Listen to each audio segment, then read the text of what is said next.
How's it going, people? From whatever part of the internet you are watching this from, whether it's YouTube or any other number of places. Okay, so I have here a magazine or TV guide from... Oh, is this gonna work? Or focus? Come on.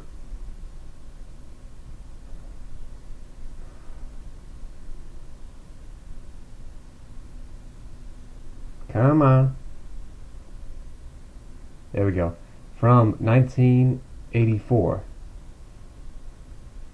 Come on, you just did it. There we go. 1984, October. And there was a Ronald Reagan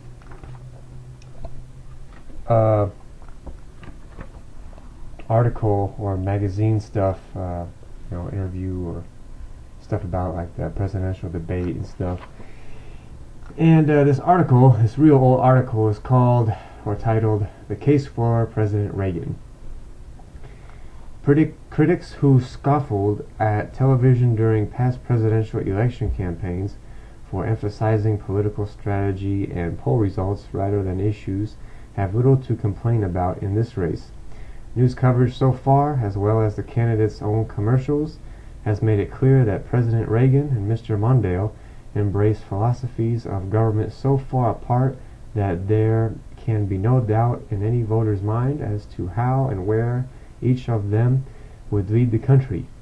With both men's records and positions so well known, it is not surprising that polls report only 7% still undecided as to how they will mark their ballots next month.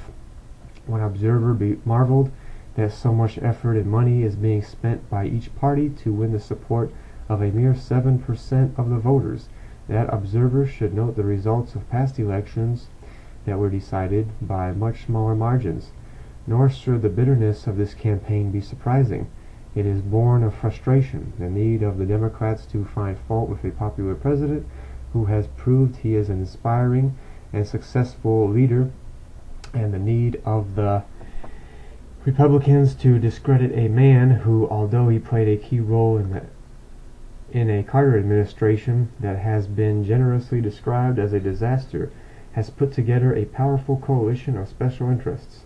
The issues could not be more clear, the philosophies more opposed. Now, as in 1980, the question is which of the two philosophies will prevail. 4 years ago, we published a TV guide commentary that said the overwhelmingly important issue of this campaign is the state of the nation. How we perceive ourselves and how others perceive us certainly are vital criteria in assessing the condition of the country. In less than 4 years, we have regained our self-confidence, our self-respect, and the respect of the world. We see ourselves as a nation beset with problems that we are told are beyond solution. Inflation is now the norm, and a rate of anything less than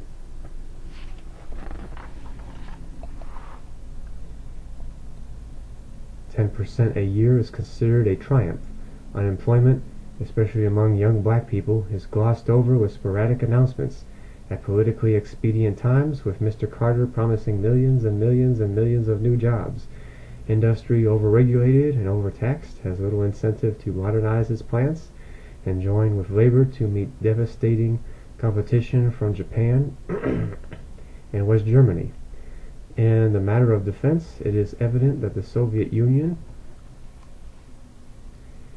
is building the greatest war machine in history, while in our country the administration and its generals cannot even agree on whether we do or don't have a handful of combat divisions ready for actions. To put it bluntly, we see ourselves as a nation on the decline. It would not be an exaggeration to term the first Reagan administration the revitalization of America. Certainly we no longer see ourselves as a nation on the decline. In less than 4 years, we have regained our self-confidence, our self-respect, and the respect of the world. With inflation at about 4%, down from 13.5 in 1980, federal taxes down, and interest rates nearly half of what they were 4 years ago, The average American has more of his income to spend and save. Employment is at an all-time high for blacks and close to it for whites. With continued growth in gross domestic product and personal income, the current low unemployment figure cannot help but be reduced still further.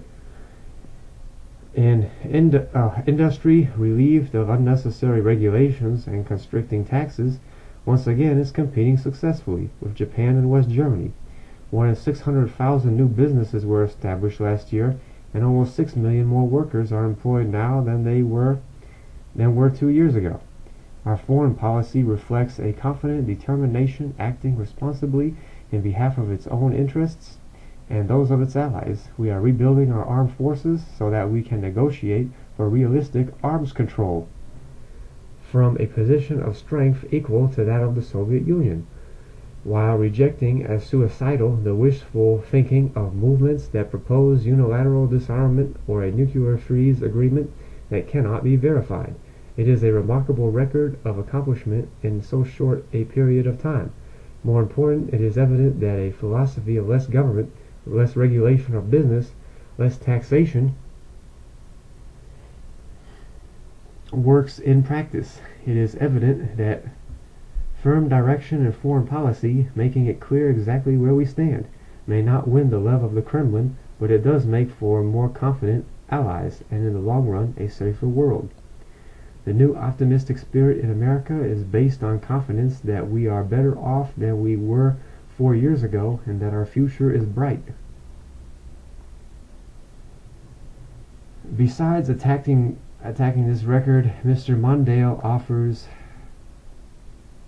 higher taxes, annual summit meetings with the Soviets, despite their insistence that they won't even sit down with us in Geneva until we remove our missiles from Europe, less money for new weapons systems, such as the B-1 bomber and the MX missile, increases in some welfare programs, and a less than realistic plan to reduce the budget deficit.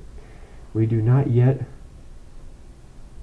know what he may have offered at the taxpayer's expense to win the endorsement of his various special interest groups. His intemperate attacks on the Reagan administration deliberately avoid its accomplishments in the areas of civil rights, where there is now more money for enforcement and where more legal actions in sex discrimination, voting rights, and racial violence are being initiated. Social programs where benefits have been redirected and raised for those who need them most, up more than 35%, and spending levels have been increased markedly for child nutrition, food stamps, Medicare and Medicaid, aid to the elderly, where overall spending is up 62%, benefits up $180 a month per couple, and 24% more meals are served to the elderly than 4 years ago. Job training, where under new legislation 1 million disadvantaged young people are trained each year for private sector jobs with a placement rate of 70%. Equity for women, where job opportunities have been expanded, child care tax credits nearly doubled, child support collections improved, and pension equity for women achieved. Preserving the environment, where Clean Air Act compliance now exceeds 90%. Acid rain research has been increased to 124%, and our shamefully neglected national parks have been restored and more new parkland acquired. Somehow, too, the Democratic candidate's record of judgment leaves quite a bit to be desired. There was the episode on the eve of the convention in San Francisco where he said he would drop a Californian as chairman of the Democratic National Committee and name Burt Lance to replace him. Wiser heads forced him to back down. The Californian kept his job. Lance was appointed to a lesser job, and finally, under pressure, resigned. Then there was the time after the Democratic convention when Mr. Mondale permitted a photograph to be taken of him riding piggyback on his daughter. It was silly, it was tasteless, and to this day no one knows how or why he let it happen. Finally, there was the matter of his running mate, Geraldine Ferraro, whose record he and his aides studied for all of 48 hours to make certain they had the best qualified vice presidential candidate.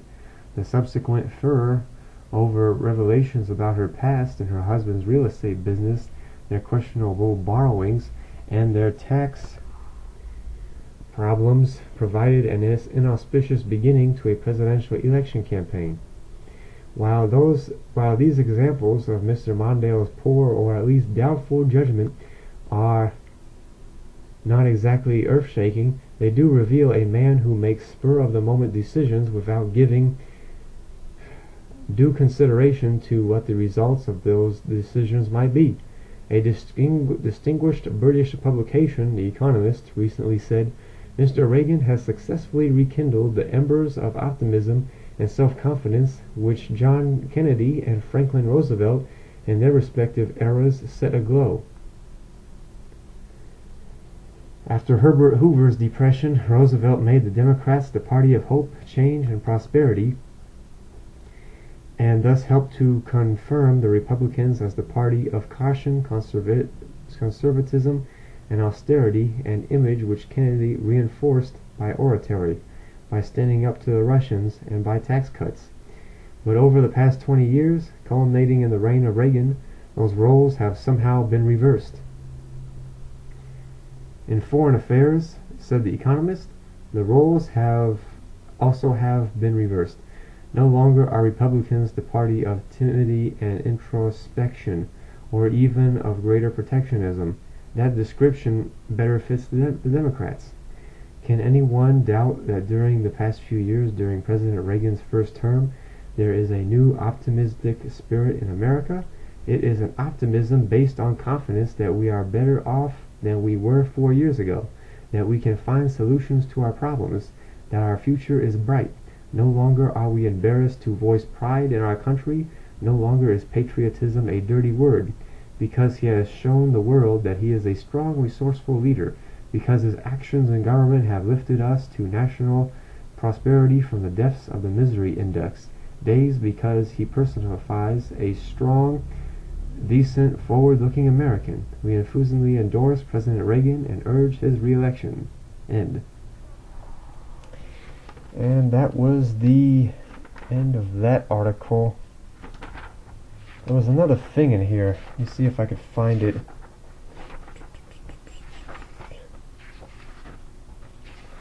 Where is it? It was about the, because yeah, that was during the election campaign or presidential election of 1984 between Reagan and Mondale. For those of you who don't know or remember, Mondale was the presidential candidate back in the mid-'80s. Alright, here's this other one, and there's even a third little thing in here somewhere. And because this is so long, I'm going to read the other two parts of this thing, or like little segments or paragraphs throughout this little book here, or TV guide from the 80s.